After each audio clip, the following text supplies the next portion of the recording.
Welcome to episode 3 of Life with the Alterverse. I'm Mohsin Ali Akbar.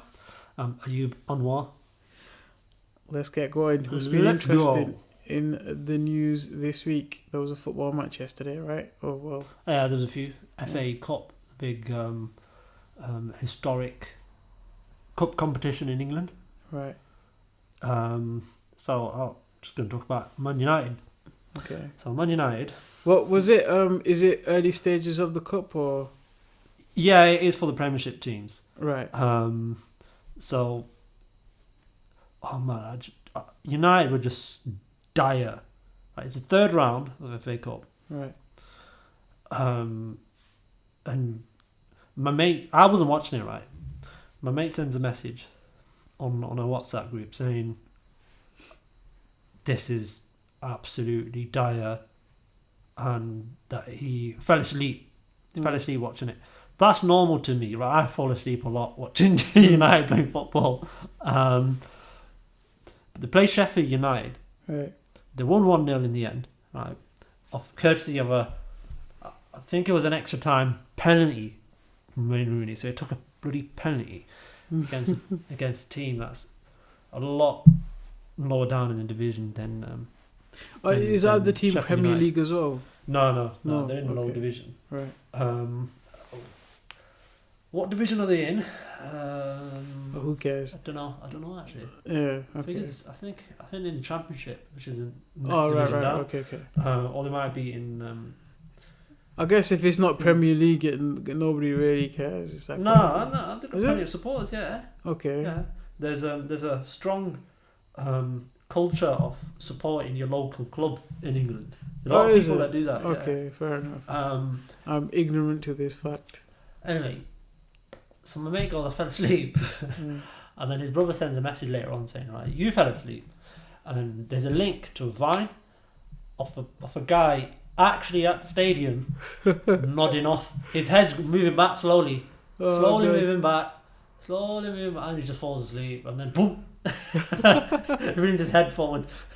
Actually, I saw something in the news this morning. I didn't read the story, but the headline was Paul Scholes, the former football player for Manchester Good old United. Scholes, the legend. Yeah, he said that the players look bored under this manager. Yeah. So even the players might fall asleep. That's how bad it is.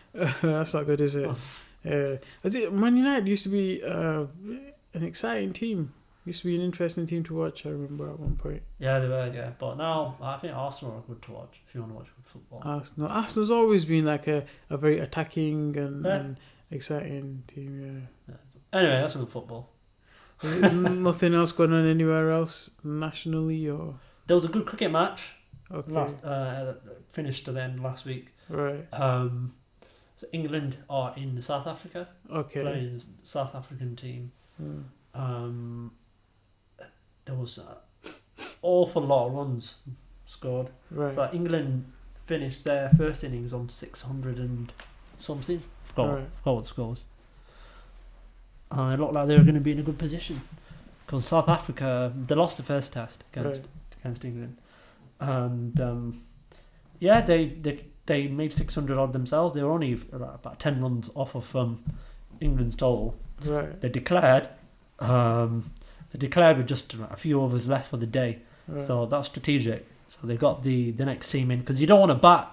Yeah. You don't want to bat just to see out a few overs at the end of the day. It's not if you lose a wicket, you just lose morale going into the next day, and it just not a good situation. Right. But England did just about held it together for that moment, and then the next day they lost some quick wickets. So everyone's thinking, right, and the nerves kicked in. But they held in England there. lost wickets. Yeah. Right. But they held in there, and then the match finished draw. But it's good though. I like it. I like test matches. Absolutely hate test matches. I love test cricket. You know what? Test cricket, right? 2020 is actually interesting. I can actually, Interesting? Why interesting?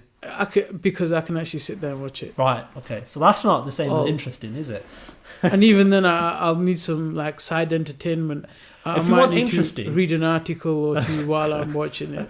If you want interesting, truly interesting, then test match cricket is what's interesting. Well, exciting, you know. Right, exciting. So that's a different thing. So you have test match cricket is more exciting. Test match. The only thing I know about test match is John Major used to watch them when I was a kid, and they used to be at these test match. It's one of them, I don't think, because in test match cricket, the players need to be at the absolute. They need to be really quality, skilled players. I'm sure it takes a certain type of athlete to do it. Yeah, I just don't want to watch it. On top of that, Yeah. there's always like battles building up between certain bowlers and batsmen, and there's just so many different subplots in a test match. And if you're a bit like me, I think it's so boring. You just make this stuff up in your head. You just imagine that there's something going on which isn't really. No, there. you just shut up, right? Test match cricket is awesome. Fair It's one of the enough. best sports in the world. Fair enough. Okay. I'm MMA. What's going on in MMA? I'm sure Test match cricket is about as exciting as golf. But Yeah, golf is wicked, man. Don't even start on golf. Damn, are you one of them? Right. So before we get into MMA, actually, there's a football Euro international whatever thingy this year. Yeah, Euro 2016. Euro 2016. Where's that? Good question. Is France. France or Yeah. something, isn't it? Yeah. And all the teams, have they all qualified by now, or? Yeah. Okay, fair enough. Yeah, so the teams are ready. They're all in their groups. Are they? Yeah. So this guy obviously doesn't know about football. Yeah. So I'll look that up. I'll Don't ask me what teams there are, because there's a lot of them. I don't remember. Is all I know is England in there? England's in there. Who's in the group? Is there any? They've got Wales in there. Oh, damn, okay. I think they'll beat Wales, won't they? Yeah, so that's the only one I remember Right. in terms of who's in England's group, England because I are thought Wales. Yeah. But they should beat Wales. They should finish top of the group. But Really? we say that a lot of the times with England. They should do well. Yeah. But as long as they've got that I think striker called Wayne Rooney playing for them, I don't think they're gonna. Is he not good now? No, I don't think he is. He lost it. He's past Is it. it? Well, And he's not. He's a good player. but- the last, was it the World Cup? So England got knocked out really quickly, didn't they? I just switched off. I don't even know who won that. Because England got kicked. I'm one of them guys that watch it because it's England playing, and it's a World Cup or it's like a main tournament. If they're not playing, man, I'm not interested, man. Whatever. Oh, I saw Zinedine Zidane. Yeah. And he's now the new man. Has he been out in the football world since the infamous headbutt? What do you mean out? He's straight. No, I mean, in the football world, did he disappear? Did he go underground after the headbutt? Or remember the infamous headbutt? I remember watching that in Dubai, actually. Yeah. What was that, a World Cup final or something? World Cup final, yeah. Yeah. That was awesome as well. He was. Awesome headbutt, wasn't it? Was a sick Was that his last? I remember right after that headbutt. Last professional game. Check this out, right? Yeah. I was training in Jeet Kune Do with Steve Powell, right, in Manchester City Centre. And he was actually we were going over a headbutt. Okay. Right? Like a good technique for a headbutt. Okay. Right? Was Zidane's technique? And he showed it us, yeah. And Right. I just went, yo, that's exactly the way Zidane did it. I was a bit younger then, hence my language. Yeah. Right? But it was just hilarious. So it was a damn good headbutt, I tell you that. Yeah, but I think that was his last football match. Yeah, he retired. Before he retired. And I think before that he was a very fair player. He was never a dirty player or something. No, he had his moments. Oh, did he have his moments? He had his red mist moments. Fair enough. Okay. He drifted in and out of games. Right. And he appears to be quite quiet guy. He just keeps himself to himself. Yeah. But then he does have that red mist. Right. Right. But he was an awesome player. He's one of the best players I've ever seen play football. But I mean, in terms of is he still involved? Yeah. He saw Real Madrid. He stayed there, and he.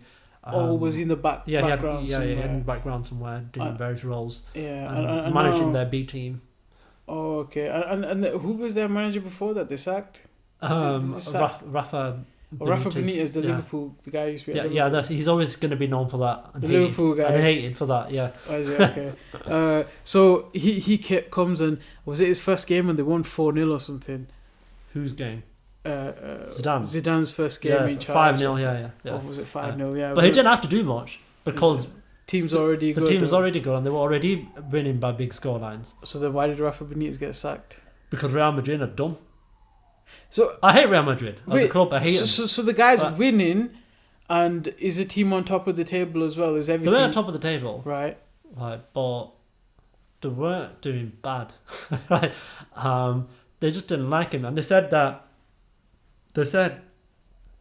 see, their chairman, of the president, whatever they call him, his nut job. He said that, I don't know, actually, was it him that said it, or was it just some representatives from the club? But they said that he plays a style of football that they don't want to see. Or is it a boring style of They football? want to see more attacking football. Fair enough. But then they win by big scorelines anyway. But the worst thing about it is, you knew that before you signed him. Everyone knows that Rafa Benitez plays a style of football which isn't very attacking. He's more conservative. He focuses on defence and right, fair enough. Comes out from there. But if you knew it, making that excuse now just makes you look like a and he's that's a Real Madrid for you. They're a corrupt club. I don't like them. I say they're corrupt. I mean, they were $300 million in debt, right? Okay. Not too long ago. And then what happens? The king buys a patch of land from them for guess how much? The king of Spain buys a land from them for guess how much? 300 million. Yes. That's quite funny. Actually. He must be a fan of Real Madrid. He is one of them. But you know, there can't be a manager in the world that can be good enough to manage them, right? Because he's always going to get. You can win the Champions League, right, and still be fired. I think it might be they want like that kind of celebrity manager. Probably they want a Galactico to manage their Galactico players. Well, then this guy's a Galactico. Then Zidane. It is. But I mean, he doesn't have anywhere near as he isn't anywhere near as experienced as some of the managers that they've fired. Yeah. They had Carlo Ancelotti, right? Right. He's a really good manager, Italian. Is he the guy who used to be at Inter, is it, or AC Milan? Yeah, AC Milan. AC Milan, yeah. See, I know a little bit about football. Yeah, respect. Right, so forget MMA for a second. Boxing. You said that before. Floyd Mayweather. Floyd Mayweather, the legend. Gave a comment recently, a bit of a strange comment. He said, Ronda Rousey and Conor McGregor, both MMA fighters. He said when they talk smack and when they, do their media rounds and all the rest. When they talk big, basically. When they talk big and they're arrogant and all the rest of it. Brash, rather. Yeah, they are loved for it, but when I do it, I'm hated for it. And he said the media's racist. That's why.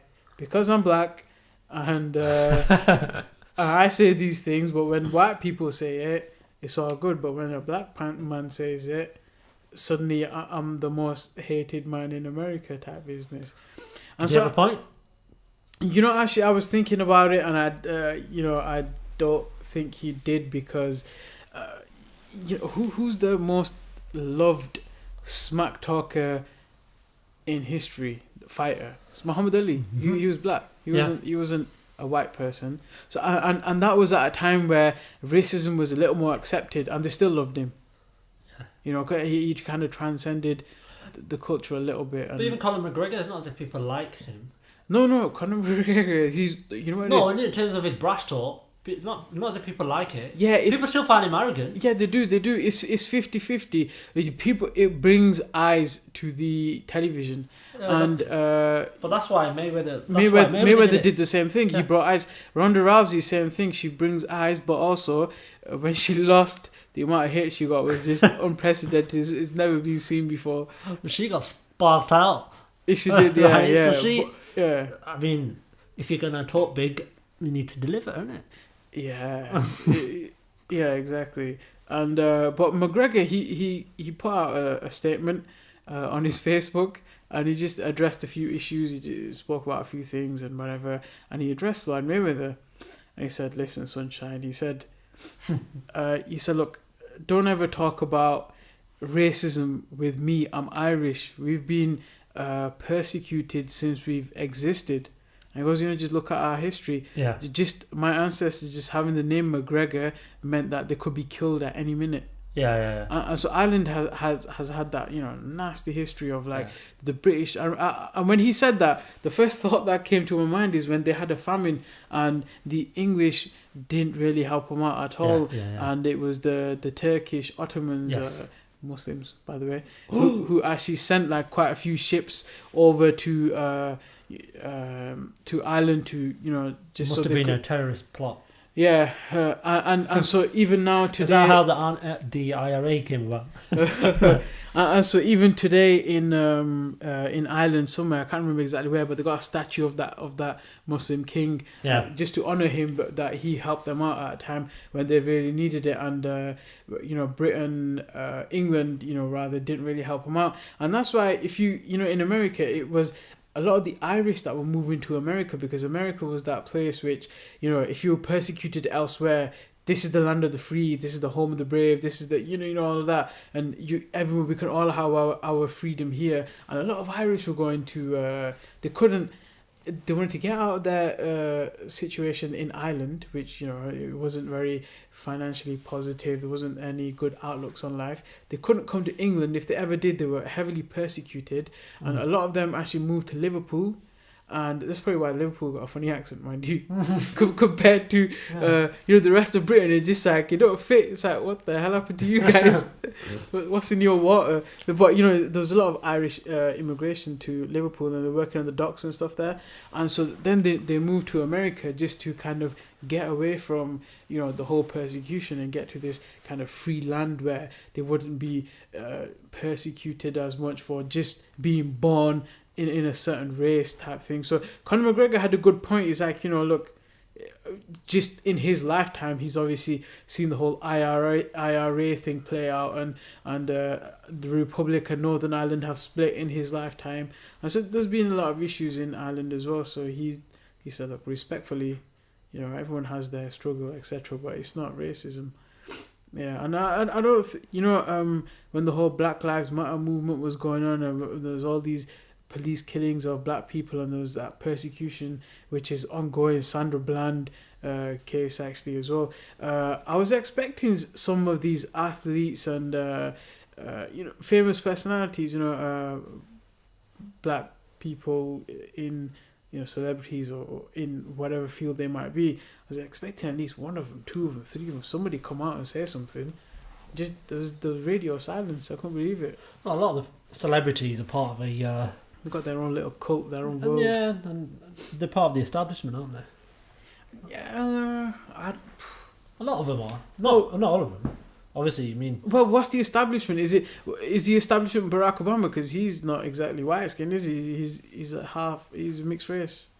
That whole like establishment thing. They're not really a part of the establishment. I think they thought it could hurt our career in some way. You don't have to be white to be part of the establishment. Way of thinking. Right, yeah. No, but it was like the establishment against black people, and so on the police you had black people as well, but they are a part of that establishment, and they persecute black people as well.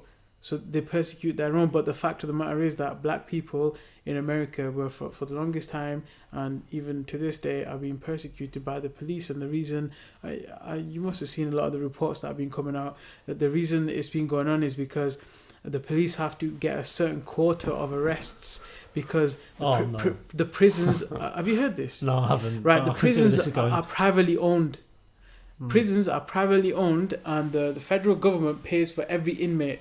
And also they use the inmates as slave labor, because they don't have to pay them anything technically, but they do pay them like 11 cents a day or something. I read, I can't remember properly, but peanuts basically, and they have them do labor that nobody else will do, making number plates, car number plates and things like that.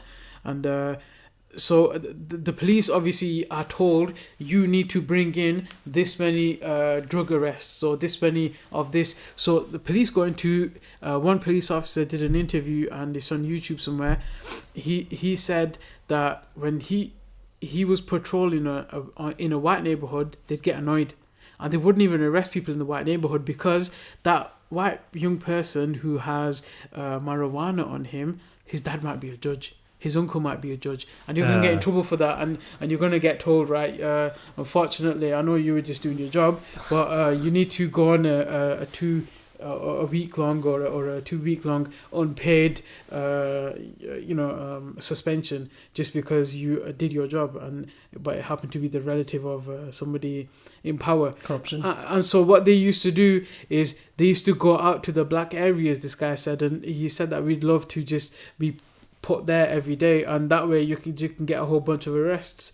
And a lot of black people were also claiming that they would plant drugs on him just to kind of fulfill their quotas. And so I think one guy actually had come out to the media and admitted that police were planting drugs because they hadn't met the quota for that day or for that week or month or whatever it might be, just to fulfill quotas. It reminded me of the with Prevent down here. Yeah. And people saying, I think somebody from the government, some MP, I can't remember the name, talking about how there's not enough referrals being made from the Muslim community. Oh yeah. I read statistics that. It said something like only 10% are from the Muslim community, as if that's a bad thing. I think what that actually means is those 10%, how much percentage of that are legitimate extremists, and that 90%, which is not from the Muslim community, how much of that is actually legitimate? Because there was, remember I was just, I read a story a few weeks ago about a young man who was in university doing a master's degree. The degree was something along the lines of extremism and foreign policy and terrorism, politics, whatever, that type of title. And so he was in the university library reading a textbook which was required reading for that course, and the textbook is called Terrorism, and the front page of the textbook has it has terrorism written in big bold writing. And basically the guy, he's kind of brown skinned, and he has a bit of a beard.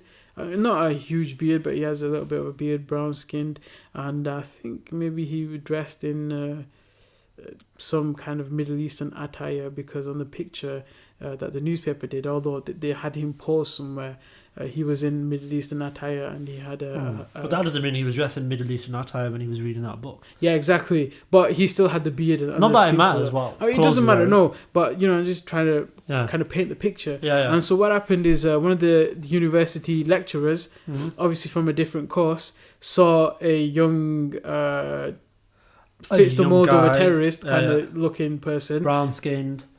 Bit of a beard. Beard don't really matter, just as long as you're a certain skin colours. Yeah. And he's got a book which says terrorism on the front cover. And so he went and got the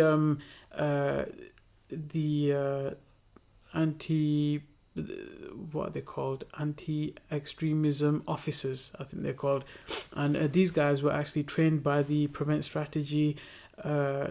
It rolled out to universities, colleges, schools, and all of the educational institutes, and they must have an officer who is trained in the anti-extremism according to the Prevent strategy. They got, I think it was 2 days or 2 weeks of training. I can't remember which one.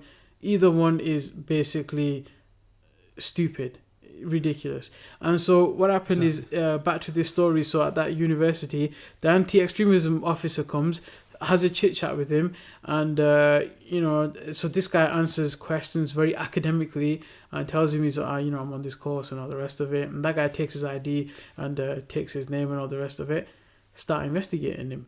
And it took them 3 months to figure out, he was just on a course.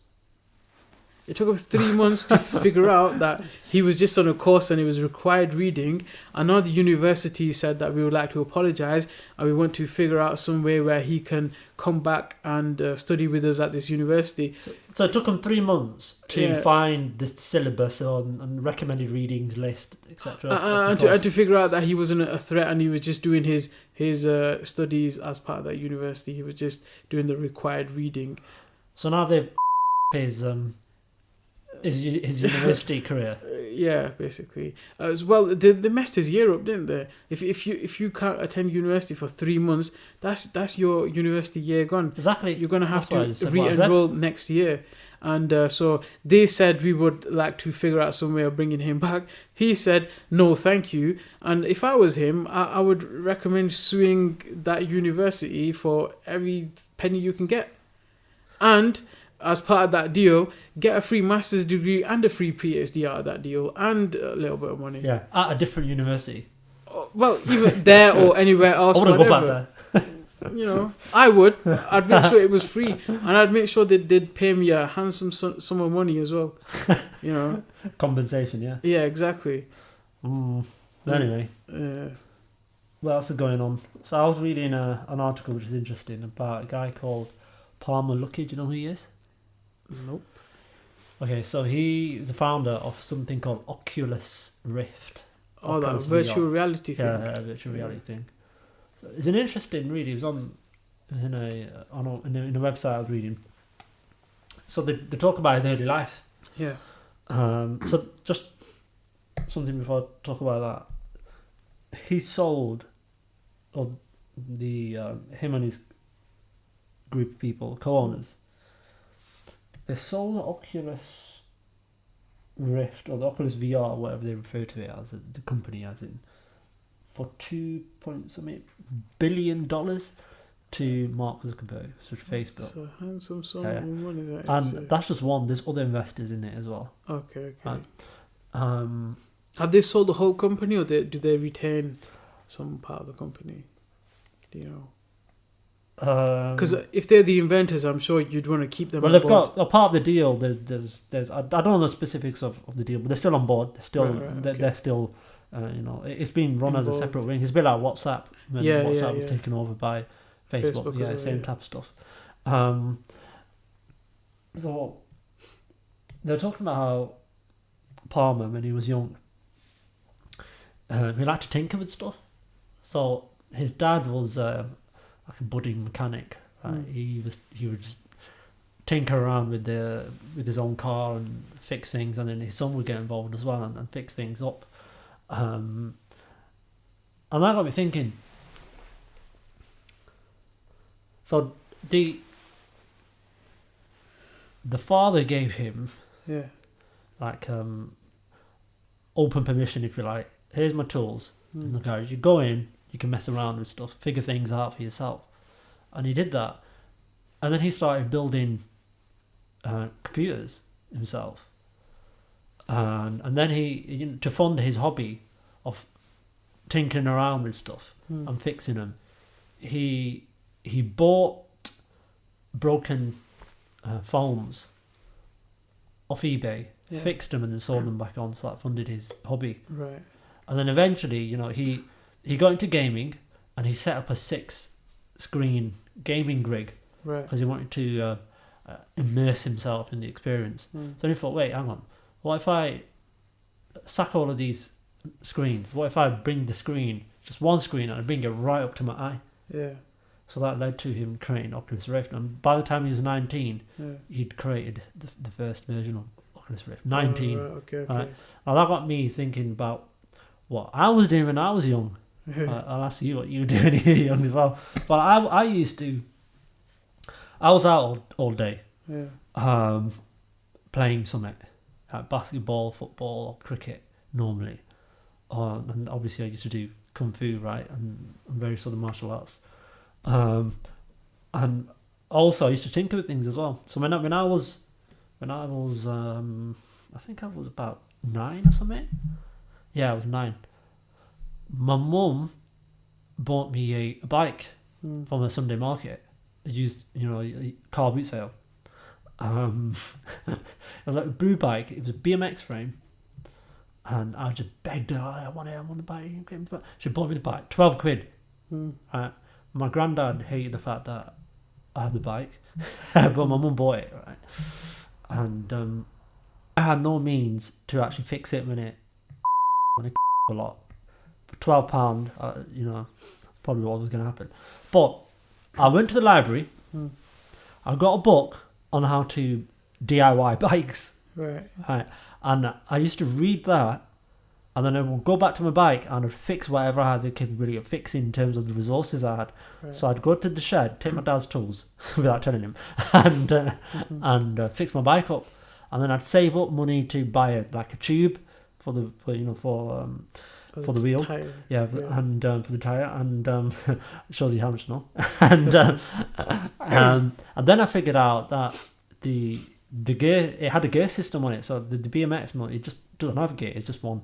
Oh, right. And then I thought, oh wait, so I'll get a gear shifter, and then I'll get all the parts and a gear selector, and I'll make it shift gears. Because what I used to do was move the chain if I wanted to ride on a particular day on a different on a different setting. I just moved the chain before I drove off, and then I went. But I learned a lot of stuff, from that about mechanics. And point is, I was doing something. Yeah. Right. And now when you look at kids, what they up to, man? Most of them, like my little cousin, just on his iPad all the time, not learning any useful life skills. Yeah, playing computer games. Well, I played computer games as well when I was young, but I spent all my night doing it. But, we did both things. Yeah, that's true, actually. The other issue is, when I was young, I didn't really watch a great deal of TV. I think kids watch a lot of TV nowadays as well. I think that there's more options out there just to entice everyone. When I was young, there was BBC One, BBC Two, ITV, Channel 4, and then the big thing was, there's a new channel coming out called Channel 5. Remember that? Yeah. And it's absolutely rubbish. Yeah, that was it. And you kind of had Sky, I think, yeah. But there wasn't a great deal of TV options. Internet wasn't what it is today, so there was no YouTube. So what did you get up to then when you were a kid? I was a kid, I was just reading, man. You were out all day. I was in all day reading books. That's all I did, man. A very wide range of books. Never fiction, mind you, always non-fiction. No, I was just action-packed. I needed action, right? I remember the first time I watched Enter the Dragon. I watched Enter the Dragon and I was mesmerised. Whoa! Oh, did you see that? Did you see that? I'm all right, that's it. I want to be Bruce Lee. That's my life ambition. And then I watched it like a million times, right? And I used to watch some of the parts again and again and again. So I was trying to figure out how he did it. What I actually did, I borrowed somebody's VCR, and you could, back in them days, you put one in one and one in the other and get that SCART lead, and one records while the other plays and whatever. And I got all of Bruce Lee's fight scenes from his movies, recorded it onto one tape, and then did the best bits out. Yeah, just took all the fight scenes. I even when I used to watch training material right there. Yeah, when I used to watch the movies, I used to forward to the fight bits. The rest of it was boring to me at that time.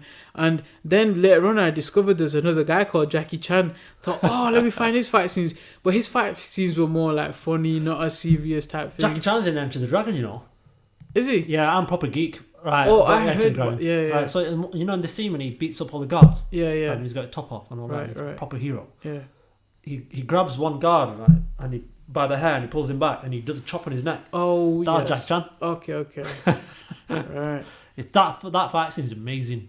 Right, in that fight scene, he does this kick, right, where he does a scissor kick, right, jumping scissor kick, but he's not straight. He does it to the side, so his left leg goes out to the left and his right leg goes out to the right. Yeah. Oh, and he hits two guards. That was another one of the moves that I practiced a lot. Right. Okay. Right, so I used to go out in my driveway.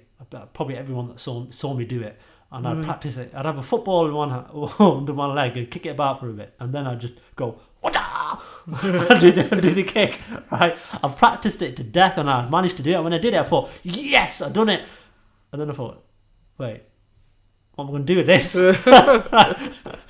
But the funniest one was when I used to. Do you remember that scene in Enter the Dragon where he fights that big white dude called O'Hara? Yeah, the guy who has to beat up. Yeah, in the competition. Yeah. And he leathers the out of him, right? And then he can't take it, so he smacks the two bottles together.